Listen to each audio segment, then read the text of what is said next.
En España, la rivalidad entre catalanes y madridistas va mucho más allá del clásico del fútbol, del Barça-Real Madrid. Si revisamos la historia y si nos guiamos por la tesis del independentismo catalán, esa rivalidad se remonta al menos hasta 1714, cuando las tropas borbónicas ocuparon Cataluña, convirtiendo a los habitantes de ese territorio en parte del Reino de España. Esa rivalidad tendrá un mojón clave el domingo que viene, 27 de septiembre. Ese día se realizarán las elecciones al Parlamento catalán, que fueron convocadas de manera anticipada por el presidente de la Generalitat, Artur Mas, y que han sido planteadas por los secesionistas como un plebiscito sobre la independencia de Cataluña. En un rincón del café. ¿Cuán realista es pensar en una Cataluña separada de España? ¿Cómo se prepara esa comunidad autónoma para esta posibilidad? Vamos a conversar de estos temas en los próximos minutos, para lo cual el diálogo será con Roger Albiñana, secretario de Asuntos Exteriores de la Generalitat de Cataluña, que hace unos días estuvo en nuestro país como parte de una gira latinoamericana justamente para mantener contactos políticos promoviendo esta causa. Lo cierto es que la pena... Ahora lo encontramos de regreso en Cataluña. Albiñana, buen día, gracias por acompañarnos. Muy buenos días y gracias por el interés. Primero, y para organizar mejor esta conversación, le pido que comencemos explicando qué es la Comunidad Autónoma de Cataluña en este momento. Pues mire, es fácil de definir. Cataluña, como usted decía, pues es una comunidad autónoma en estos momentos, tiene una población de 7,5 millones de personas, que representa el 16% de toda la población del conjunto de España. Su economía pues representa el 20% de la economía española. Sus exportaciones, porque tiene una economía muy diversificada con varios sectores, pues llegan casi al 27% del conjunto de las exportaciones del comercio exterior español, y evidentemente pues es un territorio que desde el año 80 dispone, porque se restituyeron así con la Constitución española y el Estatuto de Autonomía, vuelve a disponer de sus instituciones de autogobierno, el Gobierno de Cataluña, el Parlamento de Cataluña, que legisla en aquellas competencias que le son propias, y bueno, eso es una definición, digamos, en 30 segundos, ¿no? Está bien. Sí, usted daba la población, daba el producto y las exportaciones de Cataluña. Podríamos agregar la superficie, son 32.000 kilómetros cuadrados, y eso implica el 6% del territorio español, ¿verdad? El 6% del territorio español. Además, también, como usted ya indicaba, pues por razones históricas, pues los catalanes se consideran una nación con una historia que es anterior a la que es la formación del Reino de España como un Estado unificado. También pues tienen su propia, o tenemos nuestra propia cultura, nuestra lengua, que es una lengua que ya desde el siglo IX, siglo X después de Cristo, pues hay manuscritos y hay papeles pues que demuestran que ya existía en aquel momento, cuando el conjunto de lo que llamamos las lenguas románicas, también la lengua española o la lengua castellana, pues empezaban a florecer, ¿no? Y en líneas generales, algo usted mencionó al pasar, ¿cómo es su forma de gobierno?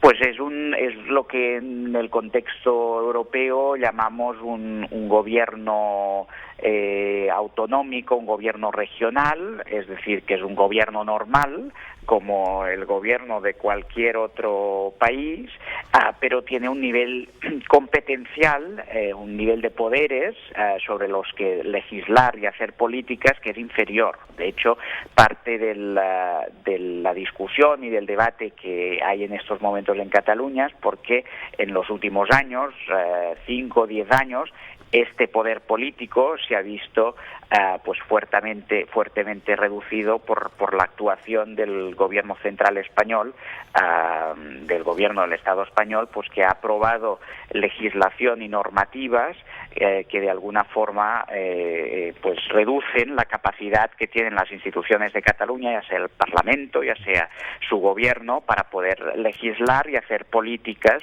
que beneficien a los ciudadanos de Cataluña, ¿no? Si mi repaso está bien, Cataluña accedió a su autogobierno y se constituyó en una comunidad autónoma dentro de España en 1979 con el estatuto que fue puesto a votación después de la caída del franquismo y que fue respaldado casi por el 90% de la población.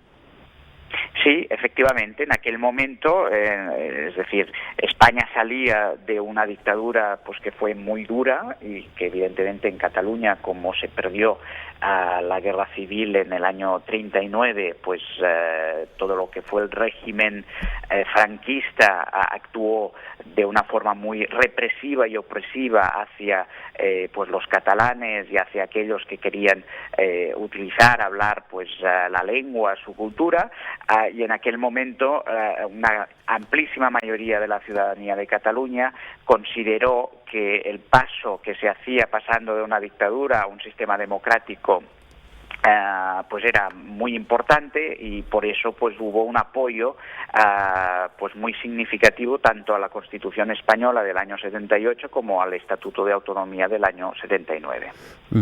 Esta búsqueda de la soberanía catalana tiene una historia muy larga, tiene cantidad de detalles que sería imposible abordar en una entrevista como esta. Vamos a tener que ser selectivos si queremos ofrecer un panorama que le resulte útil a la audiencia. Por eso quiero ahora pedirle que usted ubique en general cuáles son las razones por las cuales una parte de los catalanes, usted por ejemplo, promueve una Cataluña independiente de España. Es decir, ¿en qué se basa hoy el soberanismo catalán? Pues básicamente en la convicción que las relaciones entre el pueblo de Cataluña y las instituciones del Estado español, las instituciones que residen en Madrid,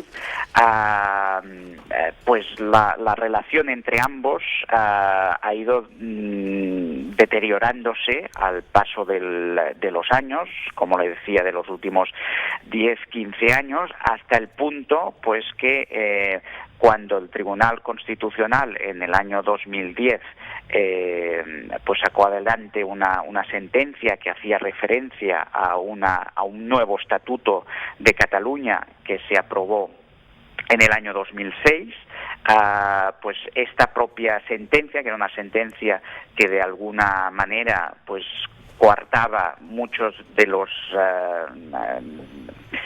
beneficios que este Estatuto de Autonomía pues daba o otorgaba a la ciudadanía de Cataluña, pues provocó un terremoto político y ciudadano muy intenso. A partir del año 2010 pues hay manifestaciones anuales con casi el 30% de la población adulta de Cataluña, para hacer una relación que parezca pues más visible. Estos millones de personas que se manifiestan pues expresan su descontentamiento con la relación actual que existe entre Cataluña y las instituciones del Estado central, y piden a su vez poder decidir de forma pues democrática, de forma libre, de forma también transparente, cómo debe ser, cómo se debe articular esta relación en el futuro, ¿no? En este proceso de los últimos años, en este debate de los últimos años, un actor muy relevante ha sido el actual presidente de la Generalitat, Artur Mas, que pertenece y que preside el Partido Convergencia Democrática de Cataluña. Él está al frente de esta comunidad autónoma desde el año 2010, pero no llegó al poder con un discurso tan decidido por la soberanía en ese momento. ¿Qué ¿Qué fue lo que ocurrió? ¿Por qué Mas mismo fue girando en su postura? Hay quienes interpretan que de algún modo esto tiene que ver con que inicialmente planteó un programa de austeridad con restricciones que generaron rechazo en la población, que generaron protestas y que, digamos, la inclinación por el soberanismo fue una forma como de trasladarle la responsabilidad por esos problemas económicos al gobierno central. No, de ninguna manera. Es decir, es cierto que en los últimos 5 años el gobierno de Cataluña ha tenido que aplicar pues un programa basado en la austeridad, porque básicamente las finanzas de la Generalitat de Cataluña estaban y están siendo intervenidas por el gobierno central, y por lo tanto ha sido el gobierno central, en base a unos acuerdos que se han llevado a cabo básicamente en Bruselas, de compromiso con el resto de países de la zona euro, aquellos países que utilizan el euro, que de alguna manera ha forzado a las instituciones catalanas a tener que aplicar unos recortes que de hecho pues han acabado afectando la educación y la sanidad, que son los 2 pilares básicos del estado del bienestar, pero que seguramente sin esta situación de asfixia financiera y fiscal por parte de las instituciones centrales españolas hacia la Generalitat de Cataluña, pues no hubiesen sido tan drásticas, ¿no? Y esto también forma parte de la reacción de la ciudadanía, ¿no? Pero en todo caso, para responderle su pregunta, el presidente de la Generalitat de alguna forma cambia su posición respecto a las elecciones del 2010, primero porque ve una respuesta ciudadana amplísima, muy mayoritaria, muy transversal, que en parte pues le obliga a hacer un replanteamiento estratégico, pero también porque ha visto cómo las relaciones con el gobierno, tanto del Partido Socialista en su momento, Rodríguez Zapatero, como más recientemente con el Partido Popular de Mariano Rajoy, pues se han ido deteriorando de forma muy clara. Es decir, se ha visto como las instituciones del centrales en España no estaban dispuestas a negociar una salida política a un problema que en esencia es político. Es decir, cuando uno pues ve manifestaciones de más de 1,5 millones de personas de una población global de 7 millones, pues evidentemente impresiona mucho. Y si hay una petición concreta de más democracia, de poder tomar decisiones de forma colectiva, transparente, pacífica, pues lo normal es esperar una respuesta de tipo político por parte del gobierno de España, una respuesta pues que no ha llegado, todo lo contrario. Es decir, como le decía al principio, pues España lleva ya unos cuantos años en una ofensiva recentralizadora para de alguna forma pues dilapidar el poco poder que todavía pues tienen instituciones de autogobierno como es la Generalitat de Cataluña o el Parlamento catalán, ¿no? Vamos a tener que saltearnos obviamente algunas etapas en todo este proceso. Voy derecho a la pregunta a propósito de lo que viene ahora, esta semana. ¿Cómo se llega al 27S, como le llaman los españoles? ¿Por qué fueron convocadas estas elecciones que tendrán lugar el 27 de septiembre? Pues efectivamente, es decir, el presidente de la Generalitat el presidente del gobierno catalán ha tenido que convocar estas elecciones porque después de 3 años de estar batallando con las instituciones, tanto Cortes Generales como sobre todo con el gobierno de España, para que se pudiera organizar un referéndum conjuntamente, como hicieron los británicos con los escoceses, pues y como lo decía, como no ha habido ningún tipo de respuesta por parte española, pues evidentemente el presidente de la Generalitat, que tiene un mandato muy explícito de las últimas elecciones en el 2012, en el que una mayoría muy amplia de los ciudadanos de Cataluña le pidieron: queremos poder decidir nuestro futuro y nuestra futura relación con el resto de España, pues ha llegado a la conclusión que la única manera legal, transparente y democrática de que los catalanes puedan ejercer este derecho a poder decidir es a través de unas elecciones plebiscitarias en la que los distintos partidos políticos que se presentan lo hacen expresando su posición de una forma muy clara en relación a la cuestión de la independencia de Cataluña. Usted utilizaba recién el término elecciones plebiscitarias. Vamos a tratar de pasar en limpio esto. Lo que ocurrirá el domingo que viene son elecciones parlamentarias, elecciones para renovar el Parlamento de Cataluña. ¿Cómo es que se transforma una elección parlamentaria, una elección legislativa, en la consulta definitiva sobre la soberanía catalana? Porque ustedes la catalogan así. Muy sencillamente, los partidos que concurren en estas elecciones, pues ellos mismos han decidido catalogarse entre aquellos que están a favor de la independencia y aquellos que están en contra, con lo cual un ciudadano, cuando apoye a un determinado partido, una determinada lista, estará señalando cuál es su propósito en relación a la cuestión de la independencia. Piense usted que estamos en estos momentos pues al final de una campaña electoral, que evidentemente ha tenido una pre-campaña electoral, y la cuestión de la independencia es la cuestión que ha centrado todos los debates que se han producido durante esta campaña y durante esta pre-campaña. Por lo tanto, no existe en estos momentos ningún partido que concurra en estas elecciones y que tenga posibilidad de tener representación parlamentaria que no se haya posicionado en este debate, ¿no? Y por lo tanto, aquello que los partidos que están a favor de la independencia de Cataluña están pregonando es que si ellos consiguen una mayoría absoluta en estas elecciones, quiere decir el 50% más uno de los escaños que están por distribuir, pues habrán recibido un mandato democrático para poder trabajar y plantear en el próximo gobierno cómo se construye este futuro Estado catalán. ¿Y eso en términos prácticos qué implicaría? ¿Cuál sería el paso a partir del resultado electoral?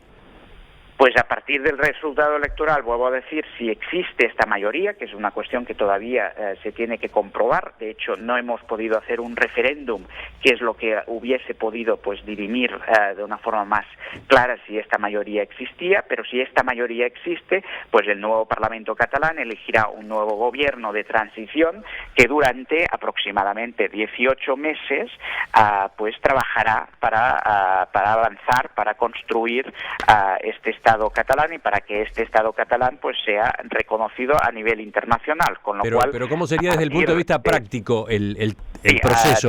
¿Qué ocurriría para consagrar esa independencia? A partir de finales de octubre, que es cuando este Parlamento catalán se va a volver a constituir y va a elegir el gobierno catalán, pues aprobará una declaración a través de la cual pues se inicia este proceso hacia la independencia, empezará a legislar sobre aquellas instituciones y sobre aquellas materias que el gobierno catalán pues considera que son necesarias para que un Estado catalán hipotético pueda funcionar con normalidad y con viabilidad después de la declaración de la independencia, e iniciará un proceso de negociación con las instituciones españolas y eventualmente con las instituciones europeas para poder negociar este proceso de independencia, porque claro, es evidente que el mandato que reciben las instituciones catalanas a partir de estas elecciones es un mandato para avanzar hacia una independencia que se desea desde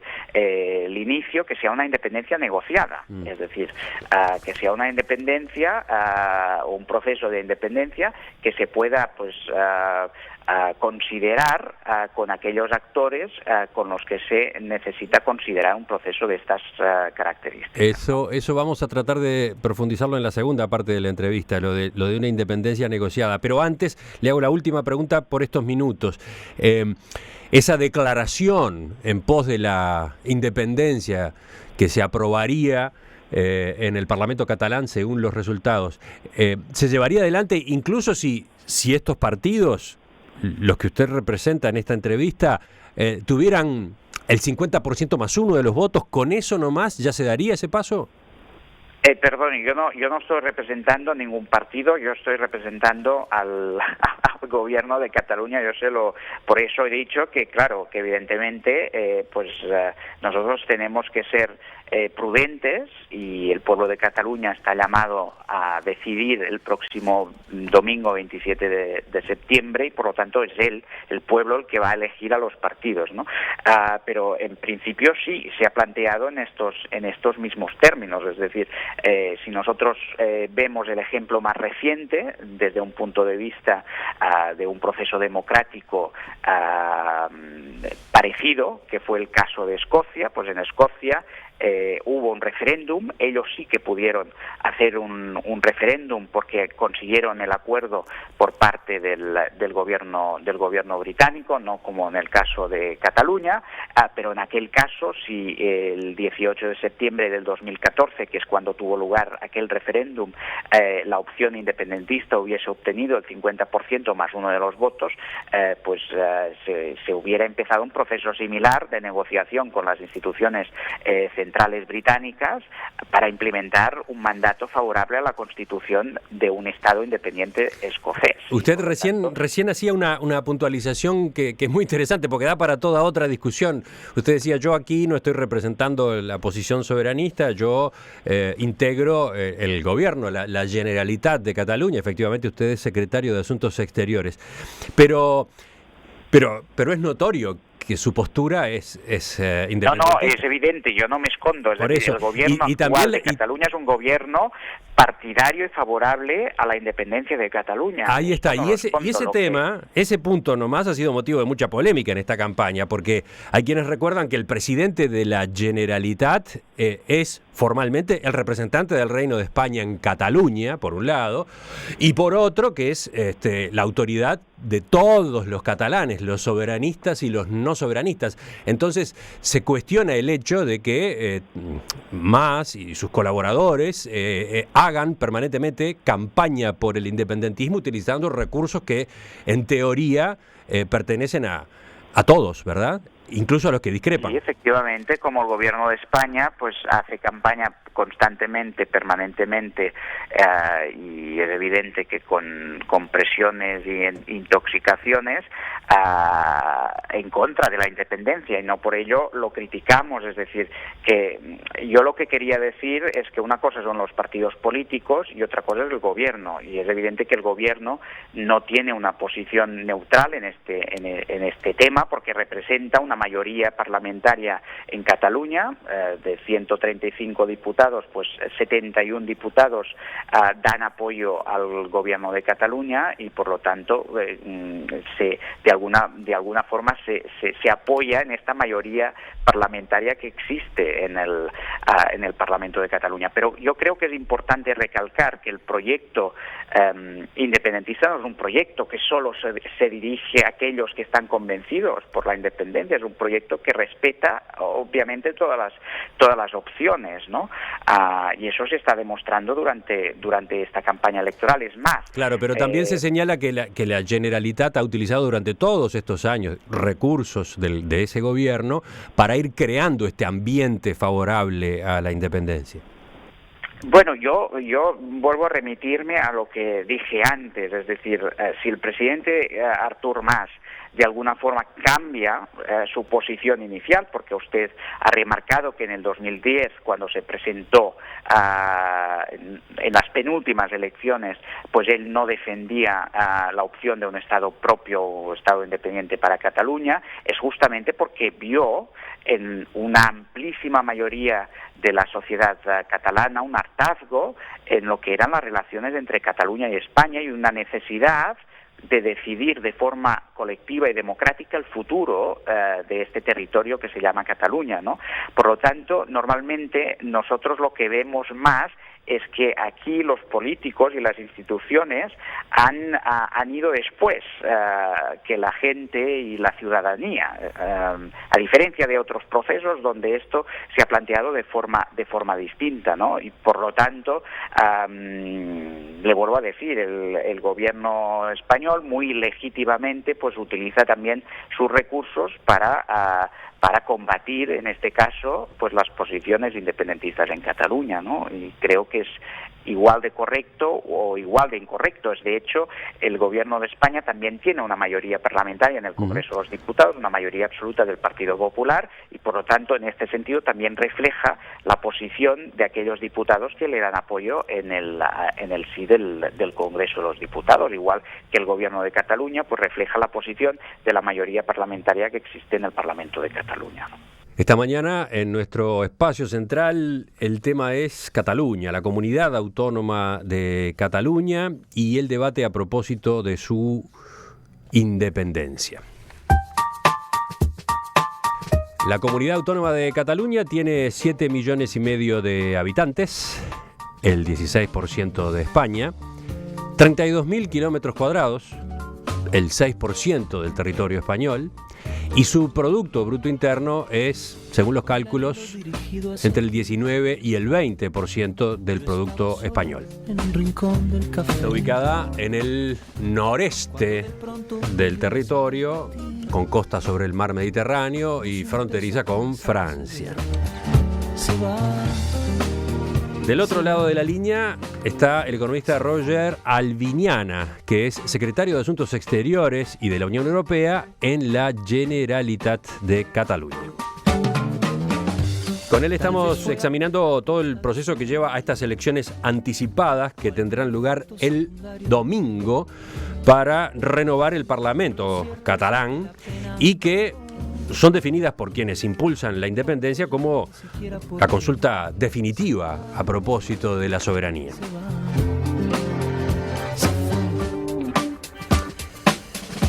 Señora Albiñana, veamos las consecuencias. Parte de la discusión en torno a este tema, y más allá de la legalidad o pertinencia de resolver el tema de la independencia en la instancia del domingo, parte de este debate ha girado sobre las implicancias, lo que vendría si Cataluña diera el paso del que estamos hablando. El presidente del gobierno español, Mariano Rajoy, ha sido muy directo sobre los problemas que esto le traería al nuevo Estado. Ha dicho esto. ¿Por qué se trata de ocultar que Cataluña, fuera de España, dejaría de ser europea por primera vez en siglos? ¿Por qué ocultan esta fractura europea que todo el mundo se la está explicando y niegan la evidencia sin pudor? ¿Por qué ocultan que una Cataluña desgajada sería una ruina para bancos, para empresas y para ciudadanos? ¿Por qué ocultan que Cataluña saldría del euro y que muchas empresas se marcharían de Cataluña porque simplemente tendrían que pagar costosos aranceles para colocar sus productos en los mercados europeos? ¿Por qué ocultan que una Cataluña separada no podría pagar las pensiones de los mayores? ¿Por qué ocultan los costes insoportables de la secesión y describen un paraíso que no existe? ¿Por qué lo hacen? ¿Por qué no le dicen la verdad a los ciudadanos?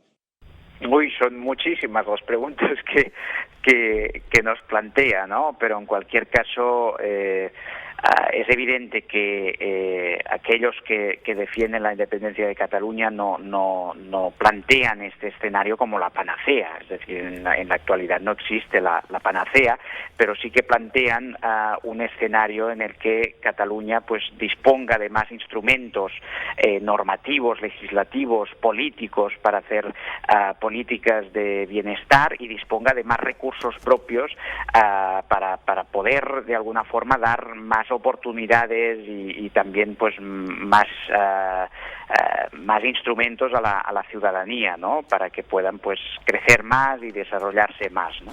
Es evidente que Cataluña, y antes lo describíamos cuando hablamos del territorio, pues no solo es la economía más desarrollada de toda España, sino que es una economía muy dinámica, muy diversificada, es decir, no hay un sector en la economía catalana que pese más del 11 o el 12% del PIB. Eso quiere decir pues que tenemos muchas fuentes distintas de generación de riqueza, y cuando muchos ciudadanos de Cataluña pues ven que en la actualidad, en la Unión Europea actual, pues 7 países que accedieron en el 2004 y en el 2008 concretamente, pues no existían hace 20 años, no eran estados independientes y ahora pues forman parte de la Unión Europea como estados independientes y además pues toman decisiones a nivel europeo. Pues muchas personas se preguntan por qué esto no podría también suceder en Cataluña,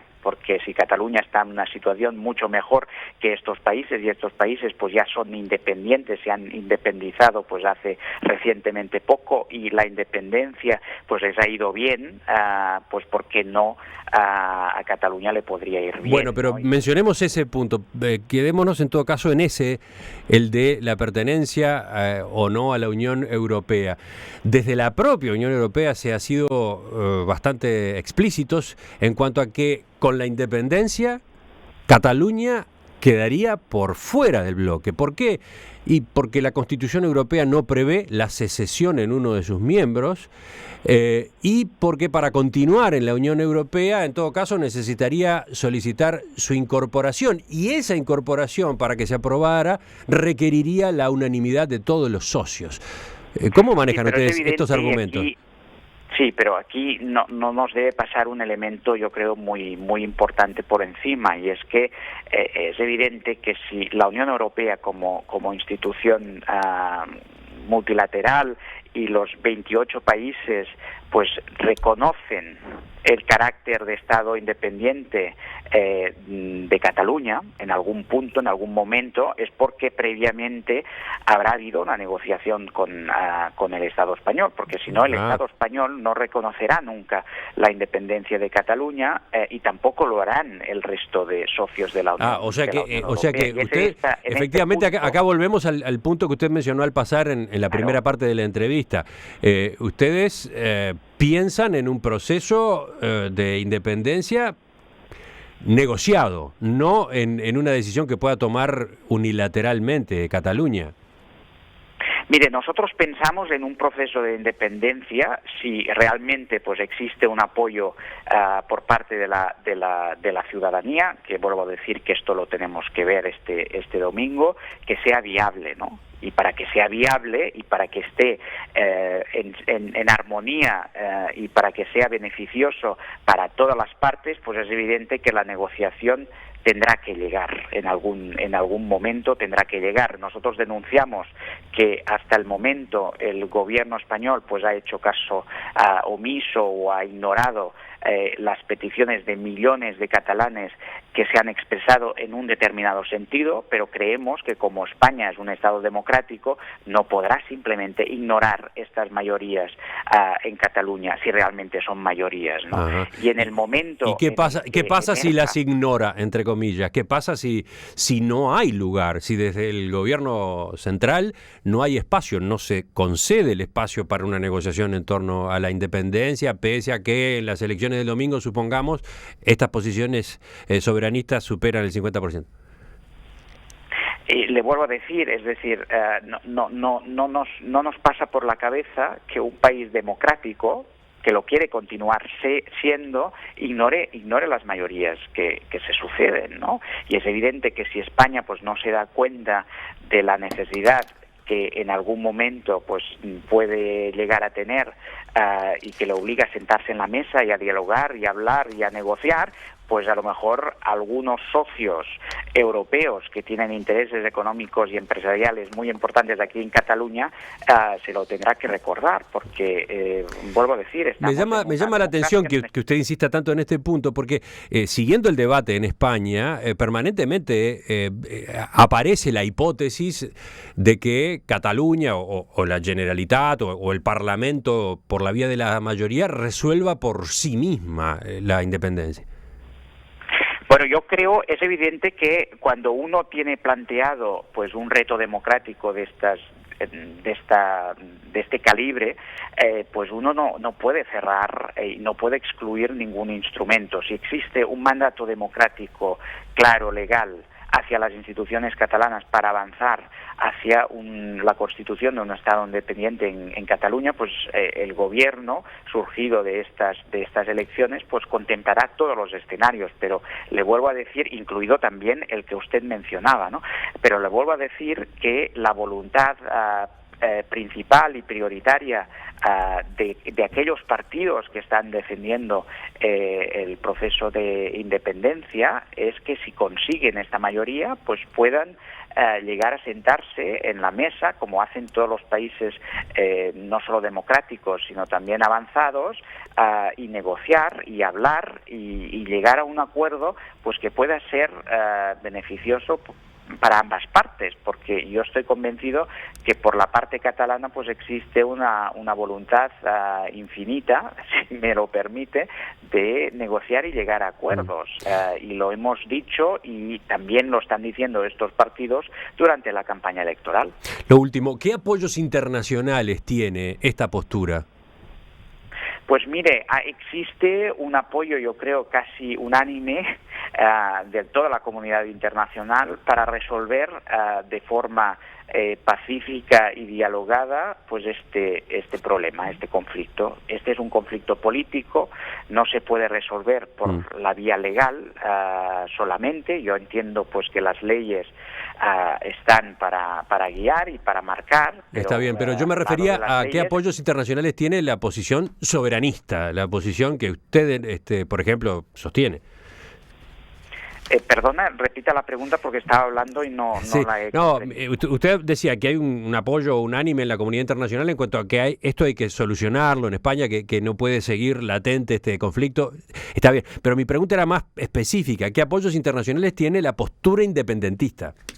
Bueno, pues evidentemente hay muchos países, tanto en Europa como fuera de Europa, pues que creen que si existe un proceso que es democrático, que es pacífico, que es transparente y existe una mayoría, pues evidentemente hay que darle una respuesta política a esta mayoría, y por lo tanto cuando se confrontan con la posibilidad, vuelvo a decir, todavía no sabemos si existe esta mayoría, de que exista, de que sea real, pues evidentemente pues no se oponen a un hipotético Estado catalán, porque no es una cuestión que vaya en contra de sus intereses propios como países, no se oponen, y por lo tanto desde este punto de vista pues desean que este proceso pues sea conducido con mayor envergadura política por parte de las autoridades que lo deben pero hacer. apoyos explícitos usted no me menciona ninguno, entonces. ¿Perdone? Apoyos explícitos a la independencia no me ha mencionado ninguno.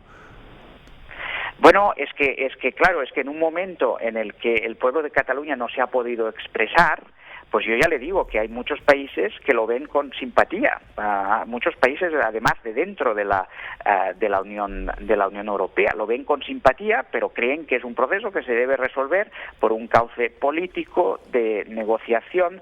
Y además, si usted me lo permite, el otro día estábamos refiriéndonos a las hemerotecas de principios de los años 90, cuando muchísimos países de la Unión Europea, en aquel momento de la Comunidad Económica Europea, incluido también la Comisión Europea y su presidente, pues decían que países como Eslovenia o Croacia nunca serían independientes y nunca serían, en nuestro caso, esto no nos lo han dicho, no ha habido ningún líder ni europeo ni fuera de Europa que nos dijera, no, los catalanes nunca van a ser independientes y nunca les vamos a reconocer la independencia. Pues lo que sucede ahora es que países como Eslovenia y Croacia o las repúblicas bálticas pues son independientes y forman parte de la Unión Europea. Por lo tanto, digamos que todas estas declaraciones que hemos sentido pues recientemente, algunas muy inducidas por el propio gobierno español, y esto evidentemente no lo critico, simplemente lo observo y lo pongo encima de la mesa, pues son normales en este momento. A nadie le gusta pues que se produzca un cambio inesperado en lo que son los límites de los países, pero todos los países se acaban adaptando y evidentemente evidentemente, si hay intereses cruzados y intereses de tipo empresariales o de tipo económico, pues todavía más, ¿no? Roger Albiniana, secretario de Asuntos Exteriores y de la Unión Europea en la Generalitat de Cataluña. Le agradezco su atención a nuestra llamada, sus respuestas a estas preguntas. Volvemos a conversar en los próximos días, quizás después del propio resultado del domingo. Le agradezco mucho, señor Cotelo. Me han dicho que el programa es uno de los mayores, de los que tienen mayor audiencia en nuestra queridísima República Oriental de Uruguay. Le agradezco el interés y el tiempo y evidentemente estamos a su disposición.